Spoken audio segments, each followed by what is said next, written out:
सलामकुम शहजाद भट्टी बोलना जी जी की हाल है भाजी यार जरा दो बंदे ते भेजना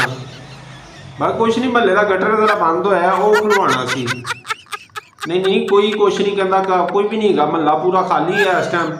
ਤੇ ਸਕੂਨ ਨਾਲ ਦੋ ਬੰਦੇ ਭੇਜੋ ਗਟਰ ਖੋਲ ਕੇ ਤੇ ਉੱਥੇ ਖਲੋਣਾ ਨਹੀਂ ਹੈਗਾ ਉੱਥੇ ਨਾ ਕੋਈ ਸ਼ੋਰ ਕਰਨਾ ਹੈ ਚੁੱਪ ਕਰਕੇ ਆਪਣਾ ਗਟਰ ਖੋਲਣਾ ਤੁਸੀਂ ਤੇ ਨਿਕਲ ਜਾਣਾ ਨੀਵੇਂ ਨੀਵੇਂ ਹੋ ਕੇ ਐਵੇਂ ਭਾਈ ਕੋਈ ਅੰਦਰੋਂ ਬਾਹਰ ਆ ਜਾਏ ਕੋਈ ਬੇਲਚਾ ਮਾਰ ਦੇਵੇ ਕੋਈ ਗਟਰ ਦਾ ਢੱਕਣ ਮਾਰ ਖਲੋਣਾ ਨਹੀਂ